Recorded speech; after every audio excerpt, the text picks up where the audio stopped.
Start. बहुत सपने देखने और जतन करने के बाद कदम आगे की ओर बढ़ते हैं। वही कदम जब पीछे की ओर लौटने लगते हैं तो वह कोई साधारण घटना नहीं होती है। अपने कार्यालय में एक सहायक की विज्ञापन दिया था। उसमें साफ सफाई के साथ सहयोग के थोड़े बहुत और काम थे। अपनी आय में काफ़ी गिरावट की वजह से बहुत ज़्यादा तनख्वाह नहीं दे सकती थी, फिर भी वह किसी नया काम शुरू करने वाले युवक के लिए पर्याप्त थी।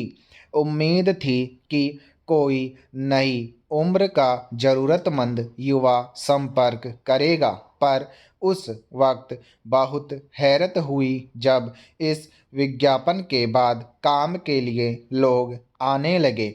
इनमें वैसे लोग भी थे जो 50 की उम्र पार कर चुके थे।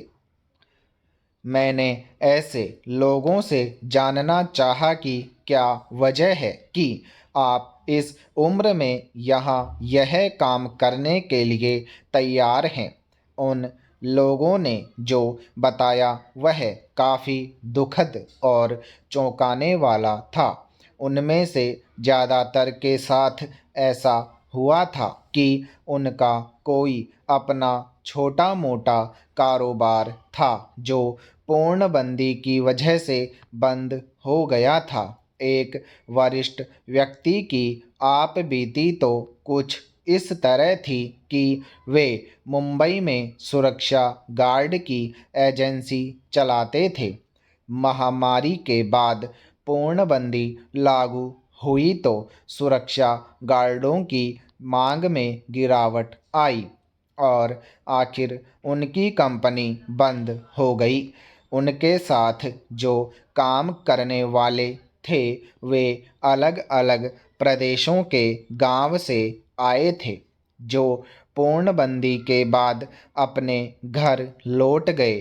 कुछ दिन इंतजार करने के बाद जब जमा पूंजी खर्च हो गई तो वे वरिष्ठ व्यक्ति भी मुंबई से वापस आ गए और नौकरी की तलाश में विज्ञापन देखने लगे। इसी सिलसिले में वे मुझसे मिलने आए थे। मुझे बहुत संकोच हुआ कि जिस व्यक्ति का अपना इतना बड़ा काम था और जो दूसरों को रोजगार देता था, अब मैं उन्हें एक कम आय वाली नौकरी पर कैसे रखूं। रख भी लूं तो सहायक के काम के लिए इतने वरिष्ठ व्यक्ति को कैसे कह पाऊंगी। इसी तरह एक लगभग 65 साल के बुजुर्ग आए। मैं उनके सम्मान में खड़ी हो गई तो वे भावुक हो गए। पूछने पर उन्होंने भी बताया कि उनका एक छोटा सा रेस्तरां था जो पूर्णबंदी के चलते बंद हो गया। उन्होंने बताया कि सारी उम्र काम किया है। एक बेटी थी, उसकी शादी हो गई। बेटी के यहाँ जाकर रहना ठीक नहीं लगता है। किसी पर भी आश्रित नहीं होना चाहता, लेकिन इस उम्र में जहाँ जाता हूँ लोग नौकरी तो नहीं देते बल्कि मजाक उड़ा देते हैं। कोई कहता है कि अब ऊपर जाने की उम्र है, भजन कीजिए, काम धाम क्या करेंगे अब। जबकि मैं कुछ करना चाहता हूँ। उनकी कहानी सुनकर दुख हुआ, लेकिन समस्या वही थी कि अपने पिताजी की उम्र के व्यक्ति से मैं भाग दौड़ और मेहनत वाला काम कैसे करा सकती थी। इसलिए मैंने उन्हें आश्वासन दिया कि अगर आप दफ्तर में बैठने वाला कोई काम जैसे हिसाब किताब रखने का काम करना चाहें तो कहीं और बात करने की कोशिश करूं। उन्होंने मायूसी से कहा कि हाँ आप देखिए, लेकिन इस तरह के काम में भी आजकल कंप्यूटर में माहिर होने की ज़रूरत है। मैं साधारण तरीके से तो बहुत तेज़ी से काम कर सकता हूँ, लेकिन कंप्यूटर से करना मेरे लिए मुश्किल होगा। एक छोटा उदाहरण कैसे किसी चमक के सारे पर्दे उतार देता है। पिछले कुछ वक्त से इस तरह के मामलों को लगातार देखते हुए थोड़ी फिक्र बढ़ गई है कि जो उम्रदराज हैं और पूर्णबंदी या किसी कारण से उनके पास कोई काम नहीं है, तो क्या विकल्प है। पहले ही नौकरियां कम हैं और अगर है भी तो वे जगहें युवाओं के लिए है। 40 से ज़्यादा की उम्र में कोई ढंग का काम मिलना मुश्किल हो गया है। बहुत सारे लोग पूर्णबंदी के कारण अपना रोजगार खो चुके हैं और काम बंद होने या कर्ज चढ़ जाने की वजह से हताशा का शिकार होकर अवसाद में जा रहे हैं। कर्ज न चुका पाने के कारण खुदकुशी की खबरें भी अखबार में इन दिनों पढ़ रही हूँ। ऐसी खबरें आ चुकी है कि पूर्णबंदी की वजह से अब तक करीब 7.5 करोड़ नौकरियां गई हैं। खासी तादाद में उद्योग और व्यवसाय बंद होने से लाखों की संख्या में मजदूरों का रोजगार भी गया है।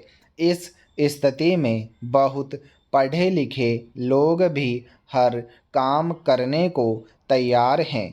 जो लोग कल तक अपना व्यवसाय कर रहे थे, आज दूसरों से नौकरी मांग रहे हैं, जबकि बहुत सारे लोगों ने अपने कर्मचारी कम कर दिए हैं।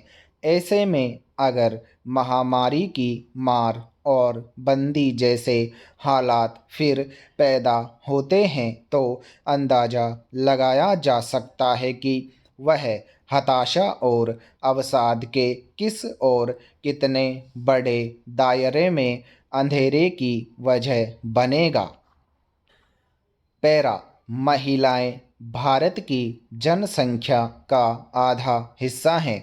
समय आ गया है कि हम समीक्षा करें कि उन्होंने सामाजिक और आर्थिक रूप से कितनी प्रगति की है, जिससे उनके सशक्तिकरण का अंदाज़ा लगाया जा सके।